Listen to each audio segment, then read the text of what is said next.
Audio Jungle.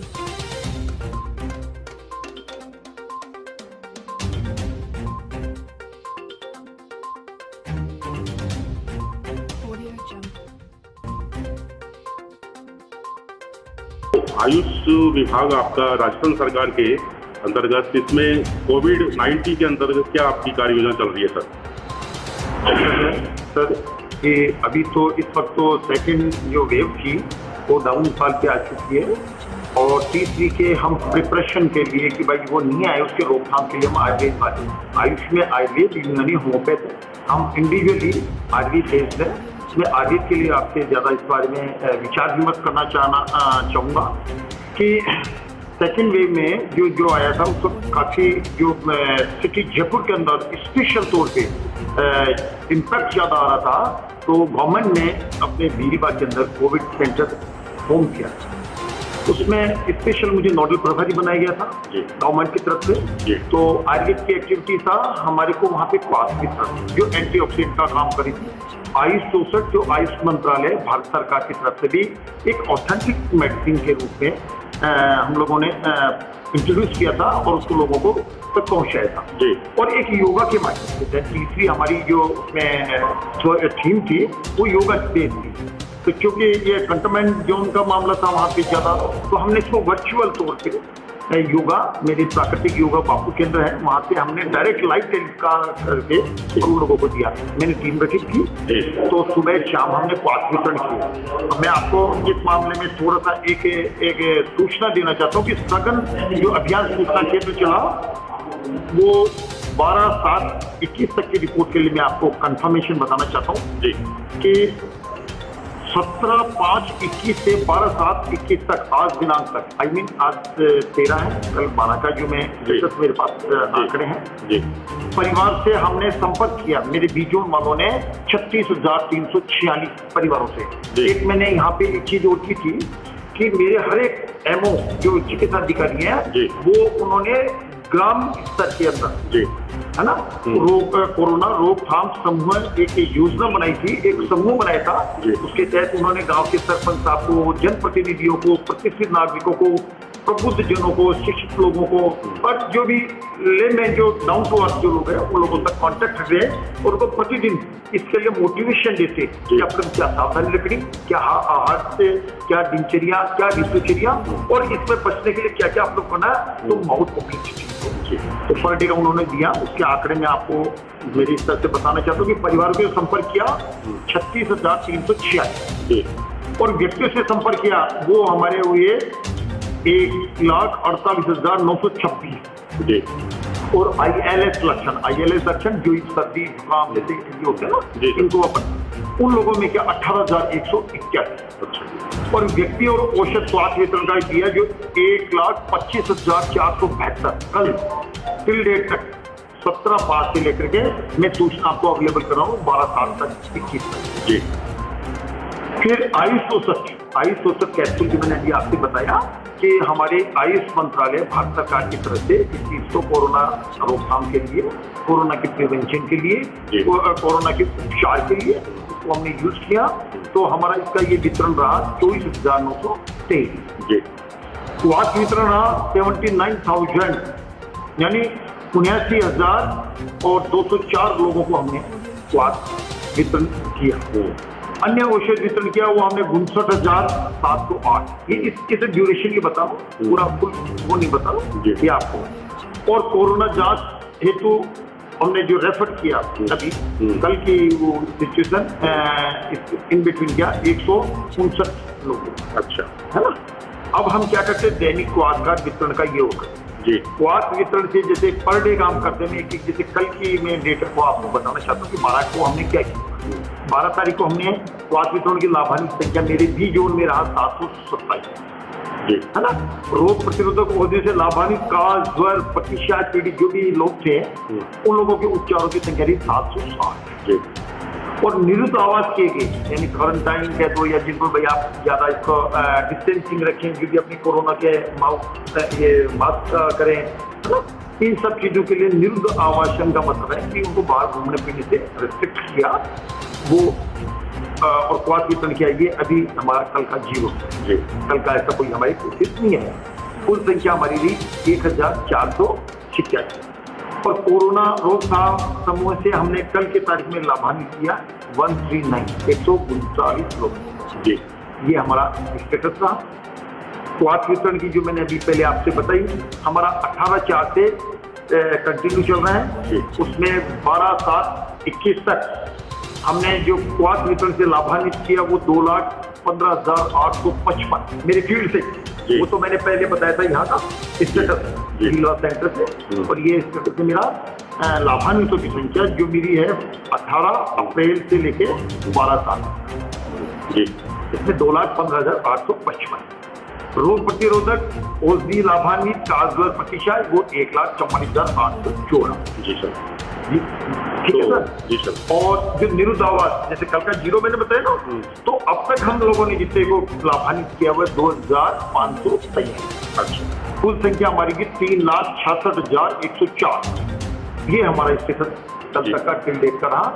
मैंने B zone में यहाँ ज्वाइन किया था 21 अक्टूबर 2019 को। जी उसके बाद में जो भी मेरा कार्यक्रम रहा, मेरा फर्स्ट थॉट रही कि यहाँ के जो मैंने सीडी की अभाव उपयोग से उन सब का निस्तारण किया।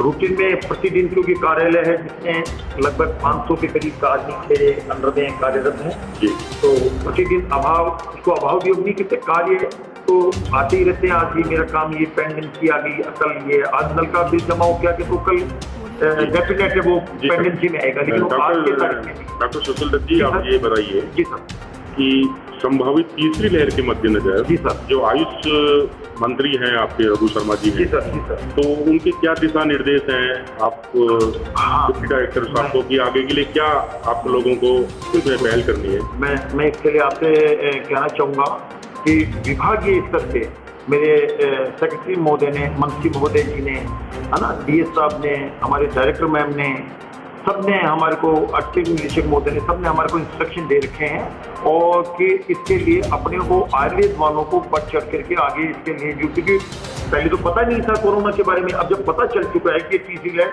ज़्यादा इफेक्ट करते हैं बच्चों को, जो संभावित चीज़ें सामने आ रही हैं, तो संभावना व्यक्त की जा रही है, तो हमारे इसके लिए आयुर्वेद में काश्यप संहिता में भी होनी चाहिए स्वर्ण प्राशन बच्चों के लिए एक अलग से परिहट के हमने एक बहुत बड़ी वो चीज करी है, पूरी ऑल ओवर राजस्थान लेवल पे है। क्या सर निःशुल्क वितरण होगा? ये क्योंकि स्वर्ण का ही योग है, तो हम भामाशाओं से कांटेक्ट करके और हमने ये प्रारंभ किया है। मेरे कल परसों पुष्य नक्षत्र का कर्ण सर के अंदर भी डॉक्टर हैं, डॉक्टर शारदा जी, उन्होंने भी नहीं, वो डॉक्टर है वहाँ पे, उन्होंने भामाशाओं से कर दिया और 121 लोगों को स्वर्ण प्राशन का बच्चों को करवाया है और लार्ज स्केल पे ये प्रोग्राम चल रहा है। मैं व्यस्तता के कारण इसको नहीं कर पाता, लेकिन मेरे जगह जगह हमने 5-7 सेंटर डेवलप किए हैं और हम लोगों से कॉन्टेक्ट शीघ्र ही स्वर्ण प्राशन करा के उनकी अवेयरनेस के लिए। डॉक्टर सुशील दत्त जी, आपके पैर क्षेत्र में हमने काफी सर्वे किया है सर। जी सर। तो एक तो हम आपको सबसे पहले इसकी बधाई इसलिए देना चाहेंगे कि आपकी जो सरकारी सप्लाई जो आ रही है औषधियों की, वो बहुत बेहतर बनी है पहले से। इसके लिए आपको मैं मेरे उच्च अधिकारियों का और मेरे राज्य सरकार का मैं धन्यवाद ज्ञापन करना चाहूँगा कि उन्होंने जो सप्लाई जो कंटिन्यू होनी चाहिए, इसके लिए हमारी बड़ी विस्तृत योजना बनाई गई है और हम प्रतिदिन लोगों से हमारे 35 दवाइयाँ मिशन के माध्यम से हम ऑर्गेनाइज कर रहे हैं और सप्लाई में दे रहे हैं। उनके बारे में हमने ऐसा एक टेस्टिव प्रोग्राम बनाया है कि उनकी कमी कभी भी नहीं है, इन फ्यूचर नहीं है। जो ही वो स्लॉट खत्म हो, हमारे पास उनकी डिमांड जनरेट हो जाए और हम उसको सप्लाई को बराबर कंटिन्यू रख पाए। बेसिकली होता क्या है कि पहले कई बार ऐसा हुआ करता था कि एक लॉट बन गया, वो चीज वहाँ पे सप्लाई हुई, फिर दूसरा लॉट आता, दूसरे के बनता, जब तक वो खत्म हो जाता तो एक थोड़ा डिस्क्रिमिनेशन चल रहा था, आम जनता के बीच में रहता दवाई नहीं। लेकिन ऐसा कहीं कुछ नहीं रहा है, न पूर्ववर्ती अधिकारियों और सरकार द्वारा ऐसा किया गया, न हमारे लिए। हम थोड़ा ये है कि उसका इम्प्लीमेंटेशन बड़ा प्रॉपर वे में सिस्टम से डेवलप करके कर रहे हैं, तो ये बहुत अच्छा है कि आप लोगों को अच्छा लगा। हम कोशिश करेंगे। एक मेरा प्रश्न आपसे ये है कि जैसे हमने आपके आयुष जो आपके औषधालय हैं उनमें सर्वे किया तो कुछ एक ऐसे औषधालय में ये समस्या पीड़ा नजर आई, जैसे कोतुन क्षेत्र में डॉक्टर मिथिलेश मैडम हमें मिली जो खाद्यान्न भंडार की दफ्तर में बैठी है टेम्परेरी रूप से, तो उनका भवन लगभग तैयार तो है लेकिन वो पूरी तरह से अभी उनको हैंड ओवर नहीं हो रहा है जी। तो इस चीज के लिए भी आप थोड़ा सा ऐसा है कि मिशन के माध्यम से हर चीज हमारे को रेक्टिफाई करने के फाइनेंस का पैसा आता जा रहा है, हम लोग करते जा रहे हैं। मेरे यहाँ इस क्षेत्र में अभी 39 के हॉस्पिटल नवनिर्माण के सन 2015-16 वर्ष से लेकर के अब तक मुख्य और पूर्व उन दोनों में प्रपोज किए गए थे हॉस्पिटल। आप कोथून की जहाँ तक कर रहे हैं वो कंप्लीट पड़ा है। उसमें सीडीओ का जो मामला था, मैंने कल परसों मेरे साइट निदेशक मोदी साहब ने भी बातचीत की, वही पैसा हम लोग जो इसका सिस्टम डेवलप करते, मैं आपको बताना चाहूँगा कि जयपुर की कॉस्ट क्या पड़ेगी बिल्डिंग की, वो कॉस्ट करके हम ऑल ओवर इसकी शेड्यूल करवाते हैं और उसी के अकॉर्डिंग होता है। जब जयपुर में 15 लाख में कोई चीज बन सकती है तो कोथून में क्यों नहीं बनेगी? डेफिनेट है बननी चाहिए वहाँ पे, बल्कि कम आनी चाहिए, लेकिन हम ये एक रेशियो लेके चलते हैं। कोथून जैसी सिचुएशन में मुझे खुद को बड़ा वंडर हुआ कि वो क्यों नहीं बना रहा है। मेरी इंजीनियर साहब से भी बात हुई, ठेकेदार जी से भी बातचीत हुई कि हैंड ओवर तभी होगा जब होगा। और जगह तो उस पर टेरिस भी बन रहा है, छावनी भी बन रही है, सीढ़ियों पे भी सीढ़ियाँ, और जगह भी तो कोटा स्टोर की यही क्यों, ऐसा क्या प्रॉब्लम आ गई? तो उन्होंने जल्दी समाधान 1-2 दिन में करने के मैंने बातचीत की। सर आपके बैग क्षेत्र में कितने आयुर्वेदिक औषधालय हैं? जी 148 जी सर। तो क्या आप इनकी समय समय पे मॉनिटरिंग आपकी प्रॉपर रहती है? बिल्कुल, हमारा ऐसा है कि डिपार्टमेंट की तरफ से 240 हॉस्पिटलों का वार्षिक निरीक्षण हमारे को दिया जाता है। कम ज्यादा आगे पीछे जितनी भी परिस्थितियाँ अनुकूलता में रहती है, तो ऑन एवरेज ये मान के चलते हैं कि साल में प्रत्येक हॉस्पिटल 2 बार विजिट होनी चाहिए कम से कम, और ये हम इसको परिपूर्ण करें। सर सर्वे के दौरान एक बात ये सामने नजर आ रही है कि जो आयुर्वेदिक औषधालय के जो आयुर्वेदिक चिकित्सक हैं उनसे ये बात चली, लेकिन उन्होंने ये नाम नहीं बताने की शर्त पे ये बताया है कि जो पानी और बिजली के जो बिल हैं वो एक बार की तो उनको स्वयं को वहन करना पड़ता है, बाद में वो चीजें होती हैं। तो क्या ये सच्चाई है? बिल्कुल, देखो इसके बारे में मैं आपको बताना चाहूँगा कि बजट जो आता है वो प्रायोरिटी बेस पे हम लोगों को डिस्पैच करते हैं। अब उसमें सिस्टम क्या होता है कि मैं आपको खैर अभी मेरे पास अवेलेबल नहीं है, मैं अभी शाखा से मंगा के आपको बता सकता हूँ। मैंने नल का बिजली का बिल जमा कराया, मेरे प्रबुद्ध जन, मैं किसी को नहीं कहना, वो मेरे अनुज है, मेरे ही कार्मिक है, अपना कहते पेड बाई मी। और भाई पेड बाई भी कौन होता है? जो आप कह रहे हो ये जो चीजें क्यों चलती हैं, अब ना उसका कोई अकाउंट नंबर है ना कहीं उसका वो नाम है। एनीवे, यदि मैं वहाँ पोस्टेड हूँ, मेरा कहीं ट्रांसफर हो गया, मैं कहीं अन्यत्र चला गया, अगला आने वाला आया तो मैं वहाँ से कहता हूँ मेरा पेड बाई नहीं है, आने वाला कहते तो मेरी पेड बाई नहीं है, ऐसी चीज होती है। तो उसको हमने बड़ी रेक्टिफाई कर दिया।